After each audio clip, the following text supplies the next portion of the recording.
Hello ಸ್ನೇಹಿತರೆ, ನನ್ನೆಲ್ಲ ಸರ್ವ ಮನಸ್ಸುಗಳಿಗೂ ಕೂಡ ನಮಸ್ಕಾರ. ನಾನು ನಿಮ್ಮ ಯಶೋರ್ ಮೋಟಿವೇಶನಲ್ ಚಾನಲ್ಗೆ ಸ್ವಾಗತ. ಸ್ನೇಹಿತರೆ, ಇವತ್ತಿನ ಟಾಪಿಕ್ ಬಂದು ನಮಗೆ ತುಂಬ ಇಷ್ಟಪಡ್ತಾ ಇರ್ತಕ್ಕಂತಹ ಒಂದು ಜೀವ ಅಥವಾ ಇನ್ನೂ ಒಂದು ರಿಲೇಷನ್ಶಿಪ್ಪಲ್ಲಿ ಇರ್ತಕ್ಕಂತಹ ಒಂದು ಪಾರ್ಟ್ನರ್ ಆಗಿರ್ಬೋದು, ಯಾರೇ ಆಗಿರ್ಬೋದು, ತಕ್ಷಣ ನಿಮ್ಮನ್ನು ಬಿಟ್ಟು ಹೋಗ್ತಾ ಇದ್ದಾಗ ನೀವು ಯಾವ ರೀತಿ ರಿಯಾಕ್ಟ್ ಮಾಡಬೇಕು ಅನ್ನೋದನ್ನು ನಾನು 4-5 ಒಂದು ಟಿಪ್ಸನ್ನು ಆ್ಯಂಡ್ ನಿಮ್ಗೆ ಯಾವ ರೀತಿ ಅವ್ರಿಗೆ ರಿಯಾಕ್ಟ್ ಮಾಡೋದು ಬೇಕು ಅನ್ನೋದು ಕೆಲವರೊಂದಷ್ಟು ಜನಕ್ಕೆ ಗೊತ್ತಿರಲ್ಲ. ಯಾಕಂದರೆ ತುಂಬ ಕಷ್ಟ ಆಗುತ್ತೆ. ಬಾಯಲ್ಲಿ ಹೇಳ್ಬೋದು, ಎಲ್ಲರೂ ಒಂದೇ ರೀತಿ ಇರಲ್ಲ.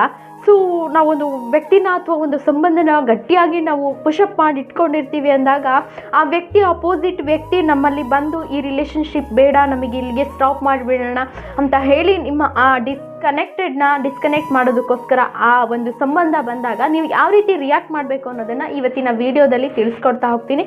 ಯಾಕಂದರೆ ಎಷ್ಟೋ ಜನಕ್ಕೆ ಕೆಲವೊಂದಷ್ಟು ಜನ ತುಂಬ ಫೀಡ್ ಆಗಿಬಿಡ್ತಾರೆ. ಸೊ ಹಾಗಾಗಿ ಅವ್ರಿಗೆ ಕೆಲವೊಂದಷ್ಟು ಜನಕ್ಕೆ ಗೊತ್ತಿರಲ್ಲ ಯೂಸ್ಫುಲ್ ಇನ್ಫಾರ್ಮೇಷನ್. ಸೊ ಕೊನೆವರೆಗೂ ವಿಡಿಯೋ ನೋಡಿ ಅಂತ ಹೇಳ್ತಾ, ಸೊ ಫಸ್ಟ್ ಪಾಯಿಂಟ್ ಬಂದು ಏನಂತ ಅಂದರೆ, ಅವರು ನಿಮಗೆ ನಾನು ಬೇಡ ಈ ರಿಲೇಷನ್ಶಿಪ್ ಕಟ್ ಮಾಡ್ಕೊಳ್ಳೋಣ ಅಂತ ಫಸ್ಟು ನೀವು ರಿಯಾಕ್ಟ್ ಮಾಡಬೇಕಾಗಿರ್ತಕ್ಕಂತಹ ಪಾಯಿಂಟ್ ಏನಂತ ಅಂದರೆ, ಎಮೋಷನಲ್ಲಿ ಅಲ್ಲಿ ನೀವು ಬ್ಲ್ಯಾಂಕ್ ಆಗಬೇಡಿ.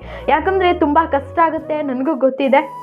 ಯಾಕಂದರೆ ಯಾವುದೋ ಒಂದು ವ್ಯಕ್ತಿ ತುಂಬ ಕೇರ್ ಮಾಡಿ, ತುಂಬ ಲವ್ ಮಾಡಿ, ತುಂಬ ಪ್ರೀತಿ ಮಾಡಿರ್ತಕ್ಕಂಥ ಒಂದು ವ್ಯಕ್ತಿ ಸಡನ್ಲಿ ಬಂದು ಈ ರಿಲೇಷನ್ಶಿಪ್ ಬೇಡ ಅಂದಾಗ ಸಹಜವಾಗಿ ಕಣ್ಣೀರು, ನೋವು, ಕಿರ್ಚಾಟ, ಕೂಗಾಟ ಎಲ್ಲವೂ ಕೂಡ ಇರುತ್ತೆ. ಸೊ ಆ ಸಮಯದಲ್ಲಿ ಅವರು ಮೆಂಟಾಲಿಟಿ ಮೊದಲೇ ಪ್ರಿಪೇರ್ ಆಗಿ ಬಂದಿರ್ತಾರೆ. ಅದಕ್ಕೆ ನಾವು ಸಪೋಸ್ ಆಗಿ ಏನು ಮಾಡಬೇಕು, ಎಮೋಷನಲ್ಲಿ ನಾವು ಮಾತಾಡೋಕ್ಕೆ ಹೋಗಬಾರ್ದು. ಅದನ್ನು ಅಲ್ಲಿಗೆ ಸ್ಟಾಪ್ ಮಾಡಿಬಿಡ್ಬೇಕು. ಅವ್ರ ಹತ್ರ ನಾವು ಕಾನ್ವರ್ಜೇಷನ್ ಮಾತಾಡ್ತಾ ಇದ್ದಾಗ ಯಾಕೆ, ಏನು, ಹೇಗೆ ಎಲ್ಲವನ್ನ ನಾವು ಕಾನ್ವರ್ಜೇಷನ್ ಮಾತಾಡ್ತಾ ಇದ್ದಾಗ ಅಲ್ಲಿ ಜಗಳ ಆಗೋ ಸಾಧ್ಯತೆ ಇರುತ್ತೆ, ಮತ್ತು ಇನ್ನೊಂದು ಏನೋ ಆಗೋ ಸಾಧ್ಯತೆ ಇರುತ್ತೆ.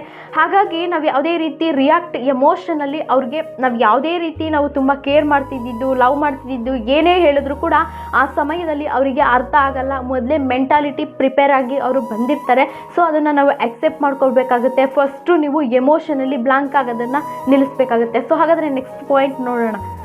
ಸೊ ಯಾರೇ ಬಂದು ವ್ಯಕ್ತಿ ನಮಗೆ ಅಪೋಸಿಟ್ ವ್ಯಕ್ತಿ ಬಂದು ನಿಮಗೆ ಈ ರಿಲೇಷನ್ಶಿಪ್ ಬೇಡ ಅಂತ ಅಂದಾಗ ಅವರ ಒಂದು ನಿರ್ಧಾರವನ್ನು ನಾವು ರೆಸ್ಪೆಕ್ಟ್ ಮಾಡಬೇಕಾಗುತ್ತೆ, ಪ್ರಶಂಸೆ ಮಾಡಬೇಕಾಗುತ್ತೆ. ಯಾಕಂದರೆ ಇಲ್ಲಿ ಯಾರು ಸಾಯೋವರೆಗೂ ಕೂಡ ಜೊತೆಗೆ ಇರಲ್ಲ. ಯಾವುದೇ ಒಂದು ಅಂತ್ಯಕ್ಕೂ ಕೂಡ ಒಂದು ಆರಂಭ ಅಂತ ಇರುತ್ತೆ, ಪ್ರತಿಯೊಂದು ಸೂರ್ಯೋದಯಕ್ಕೂ ಕೂಡ ಅಂಧಕಾರ ಅನ್ನೋದು ಇರುತ್ತೆ. ಯಾಕಂದರೆ ಜೊತೆಗೆ ನಾವು ಒಂದು ಅಗ್ರಿಮೆಂಟ್ ಮಾಡ್ಕೊಂಡು ಬಂದಿಲ್ಲ, ಅಥವಾ ಏನೋ ಒಂದು ಅವ್ರ ಲೈಫಲ್ಲಿ ನಮಗಿದ್ರೆ ಏನೋ ಒಂದು ಕಂಫರ್ಟಬಲ್ ಅಥವಾ ಏನೋ ಒಂದು ನಮಗೆ ಲೈಫ್ ನಡ್ಕೊಂಡು ಹೋಗ್ತಾ ಇರುತ್ತೆ ಅನ್ನೋ ಒಂದು ರೀತಿಯಲ್ಲಿ ಒಂದು ರಿಲೇಷನ್ಶಿಪ್ಪಲ್ಲಿ ನಾವು ಪಾರ್ಟ್ನರ್ ಜೊತೆಯಾಗಿ ಇರ್ತೀವಿ. ಸೊ ಅವ್ರಿಗದು ಅಪೋಸ್ ಬಂದಾಗ ನಾವು ಅದನ್ನು ರೆಸ್ಪೆಕ್ಟ್ ಕೊಟ್ಟು ಗೌರವ ಕೊಡಬೇಕಾಗುತ್ತೆ. ಯಾಕಂದರೆ ವ್ಯಾಲ್ಯೂ ಮಾಡಬೇಕಾಗುತ್ತೆ. ಅವರೊಂದು ಪ್ರಿಪೇರ್ ಆಗಿ ಬಂದಿದ್ದಾರೆ ಅಂತ ಅಂದರೆ ನಾವು ಆ ಸಮಯದಲ್ಲಿ ನಾವು ಪ್ರೂವ್ ಮಾಡೋ ಅವಶ್ಯಕತೆ ಇಲ್ಲ. ನಾನು ಹಂಗೆ ಲವ್ ಮಾಡ್ತಿದ್ದೆ, ಹಂಗೆ ಕೇರ್ ಮಾಡ್ತಿದ್ದೆ, ನಾನು ಅದನ್ನು ಮಾಡ್ತಿದ್ದೆ, ಇದನ್ನು ಮಾಡ್ತಿದ್ದೆ ಅಂತ ಮಾಡಬಾರ್ದು. ಯಾಕೆಂದರೆ ಮಾಡೋದ್ರಿಂದ ಅಲ್ಲಿ ಏನೂ ಸಿಗಲ್ಲ ನಮಗೆ. ಅದು ಅರ್ಥನೇ ಆಗಿಲ್ಲದೆ ಅವ್ರು ಬಂದು ರಿಲೇಷನ್ಶಿಪ್ ಕಟ್ ಮಾಡ್ಕೊಳ್ತಿದ್ದಾರೆ ಅಂತ ಅಂದರೆ ಅದು ಅರ್ಥ ಆಗಿದ್ರೆ ಖಂಡಿತ ಕಟ್ ಮಾಡ್ಕೊಳ್ತಿದ್ದಿರಲಿಲ್ಲ ಆ ರಿಲೇಷನ್ಶಿಪ್ನ ಅವರು. ಸೊ ಹಾಗಾಗಿ ಅಲ್ಲಿ ನಾವು ಪ್ರೂವ್ ಮಾಡೋ ಅವಶ್ಯಕತೆ ಇರಲ್ಲ, ಅವ್ರಿಗೆ ನಾವು ರೆಸ್ಪೆಕ್ಟ್ನ ಕೊಡಬೇಕಾಗುತ್ತೆ. ಹಾಗಾದರೆ ನೆಕ್ಸ್ಟ್ ಪಾಯಿಂಟ್ ನೋಡೋಣ. ನೆಕ್ಸ್ಟ್ ಅಗೈನ್ ಅವ್ರಿಗೆ ನೀವು ನಾನು ಹೀಗೆ ಇದ್ದೀನಿ ಅನ್ನೋದನ್ನು ಪ್ರೂವ್ ಮಾಡೋಕ್ಕೆ ಹೋಗಬಾರ್ದು. ನಾನು ಈ ರೀತಿ ಪ್ರೀತಿ ಮಾಡ್ತಾ ಇದ್ದೆ, ನಾನು ಹಾಗೆ ಮಾಡ್ತಾ ಇದ್ದೆ, ಪ್ರೂವ್ ಮಾಡೋ ಅವಶ್ಯಕತೆ ಇಲ್ಲ. ಅವ್ರಿಗೆ ನೀವು ಅವಶ್ಯಕತೆ ಇಲ್ಲ ಅಂತ ಅಂದಮೇಲೆ ಅಲ್ಲಿ ಲವ್ ಬಗ್ಗೆ, ಪ್ರೀತಿ ಬಗ್ಗೆ, ಕೇರಿಂಗ್ ಬಗ್ಗೆ ಅಥವಾ ಅವರ ಲೈಫ್ ಬಗ್ಗೆ ಅದನ್ನು ಪ್ರೂವ್ ಮಾಡೋ ಅವಶ್ಯಕತೆನೇ ಇಲ್ಲ. ಪ್ರೂವ್ ಮಾಡ್ತಾ ಹೋದಾಗ ಏನಾಗುತ್ತೆ, ಜಗಳ ಆಗುತ್ತೆ. ಅಲ್ಲಿ ಜಗಳ ಆಗ್ತಕ್ಕಂಥದ್ದು. ಯಾಕಂದರೆ ಅವ್ರು ನಿಮಗೆ ಬೇಡ ಅನ್ನೋದೇ ಆಯ್ಕೆ ಆಗಿದ್ರೆ ಅಲ್ಲಿಂದ ನೀವು ಮೂವ್ ಆನ್ ಆಗಿಬಿಡ್ಬೇಕು.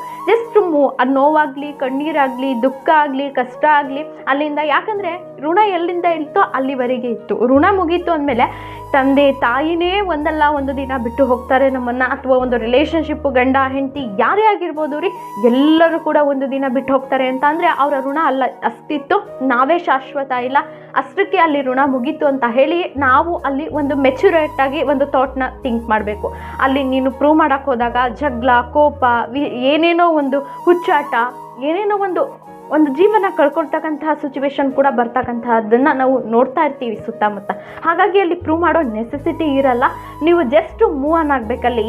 ಏನಕ್ಕೆ ಇದ್ರೂ ಅಟ್ಯಾಚ್ ಆಗಿ ಅಲ್ಲಿ ಜಸ್ಟ್ ನೀವು ಯಾವುದಕ್ಕೆ ಆಗಿದ್ರೂ ಕೂಡ ಮೂವ್ ಆನ್ ಆಗಬೇಕು.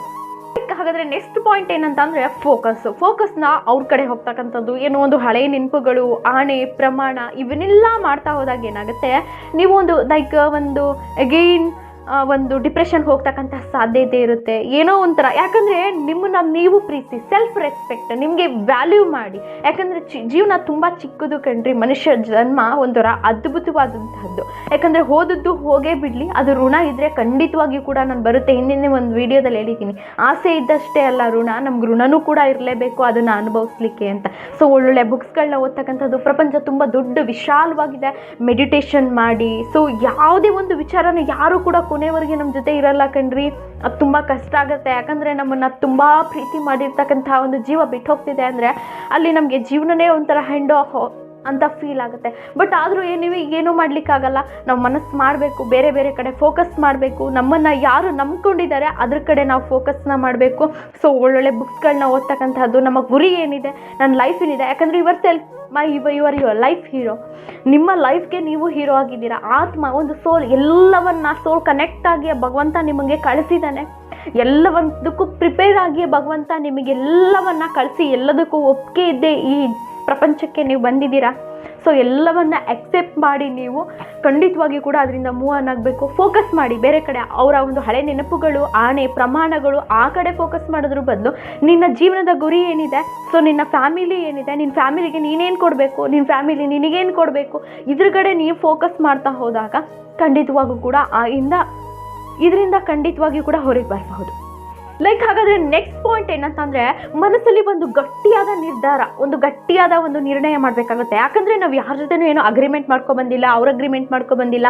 ಯಾಕಂದರೆ ಸಾಯೋವರೆಗೂ ಯಾರೂ ನಮ್ಮ ಜೊತೆ ಇರಲಿಕ್ಕೆ ಸಾಧ್ಯನೇ ಇಲ್ಲ. ಯಾರು ಯೋಚನೆ ಮಾಡಿ ಥಿಂಕ್ ಅಬೌಟ್. ಯಾಕಂದರೆ ಇದು ಕೆಲವೊಂದಷ್ಟು ಜನಕ್ಕೆ ಮಾತ್ರ ಒಂದು ಯೋಚನೆ ಬರ್ತಕ್ಕಂತಹದ್ದು. ಯಾರೋ ನಮ್ಮನ್ನು ಮಧ್ಯೆ ಬಿಟ್ಟು ಹೋಗ್ತಾರೆ, ಸತ್ತು ಹೋಗ್ತಾರೆ, ಇಂಥವನ್ನೆಲ್ಲ ಬದುಕಿ ಮರೆತು ಜೀವನ ನಡೆಸ್ತೀವಿ ಅಂತ ಅಂದರೆ ನಮ್ಮ ಒಂದು ಲೈಫ್, ಯುವರ್ ಸೆಲ್ಫ್ ರೆಸ್ಪೆಕ್ಟ್ ಕೊಡಬೇಕು. ನಾವು ನಮ್ಮ ಒಂದು ತನಕ್ಕೆ ನಾವು ಬೆಲೆ ಕೊಡಬೇಕು. ಸೊ ಒಂದು ಗಟ್ಟಿಯಾದ ನಿರ್ಧಾರನ ಲೈಫಲ್ಲಿ ನಾನು ಏನೋ ಒಂದು ಮಾಡ್ತಿರ್ತೀನಿ ರೀ, ನಾನು ಮಾಡ್ತೀನಿ, ನನ್ನ ಲೈಫು ಇದ್ದಿದ್ದೇ ಇಷ್ಟು, ಎಲ್ಲ ಆತ್ಮವನ್ನು ಎಲ್ಲವನ್ನ ಕೇಳ್ಕೊಂಡು ಭಗವಂತ ನಿನ್ನ ಇಲ್ಲಿ ಕಳಿಸಿದ್ದಾನೆ ಅಂತ ಅಂದಮೇಲೆ ಎಲ್ಲದವನ್ನ ಒಂದು ಒಳ್ಳೇದು ಬರಲಿ, ಕೆಟ್ಟದ್ದು ಬರಲಿ, ಬಿಟ್ಟು ಹೋಗಲಿ, ಕಣ್ಣೀರು ಹಾಕಿಸ್ಲಿ, ನೋವು ಕೊಡಲಿ, ಕಷ್ಟ ಬರಲಿ, ಎಲ್ಲವನ್ನ ಒಂದು ಗಟ್ಟಿ ನಿರ್ಧಾರದಿಂದ ತೊಗೊಂಡ್ರೆ ಮಾತ್ರ ಒಂದು ಲೈಫ್ನ ಒಂದು ಅತ್ಯುತ್ತಮವಾಗಿ ಮಾಡಲಿಕ್ಕೆ ಸಾಧ್ಯ ಆಗೋದು. ಸೊ ಈ ವಿಡಿಯೋನ ಏನಕ್ಕೆ ಮಾಡಿದೆ ಅಂತ ಅಂದರೆ, ನನ್ನ ಒಂದು ಸಬ್ಸ್ಕ್ರೈಬರ್ ಈ ಥರ ಒಂದು ಲವ್ ಫೇಲ್ಯೂರ್ ಆಗಿದೆ, ಏನೋ ಒಂದು ಟಿಪ್ಸ್ನ ಹೇಳ್ತೀರಾ ಅಂತ ಅಂದರು. ಸೊ ಬದುಕು ನಾನಾ ರೀತಿ ಬರ್ತಾ ಇರುತ್ತೆ, ನಾನಾ ಜನ ಬರ್ತಾ ಇರ್ತಾರೆ. ಅದನ್ನು ಒಂದು ಒಳ್ಳೆ ರೀತಿ ನಾವು ಎಕ್ಸೆಪ್ಟ್ ಮಾಡಿಕೊಂಡು ಒಂದು ಒಳ್ಳೆ ರೀತಿ ಬದುಕನ್ನು ನಡೆಸ್ಕೊಂಡು ಹೋದರೆ ತುಂಬ ಅತ್ಯುತ್ತಮವಾದಂತಹ ಬದುಕು ಅಂತ ಹೇಳೋದಕ್ಕೆ ಇಷ್ಟಪಡ್ತೀನಿ. ಯಾಕಂದರೆ ಇದು ಅವರಿಗೆ ಎಗೇನ್ ವಿಡಿಯೋ ಅರ್ಥ ಆಗಿದೆ. ಎಲ್ರಿಗೂ ಕೂಡ ಈ ವಿಷಯ ಅರ್ಥ ಆಗಿದೆ ಅಂತ ನಾನು ಭಾವಿಸ್ತಾ ನೆಕ್ಸ್ಟ್ ವಿಡಿಯೋದಲ್ಲಿ ಸಿಗ್ತೀನಿ. ಅಲ್ಲಿವರೆಗೂ ದಯವಿಟ್ಟು ನನ್ನ ಚಾನಲ್ನ ಸಬ್ಸ್ಕ್ರೈಬ್ ಮಾಡಿಕೊಂಡು ವಿಡಿಯೋ ನೋಡಿ ಅಂತ ಹೇಳ್ತಾ ನಮಸ್ಕಾರ.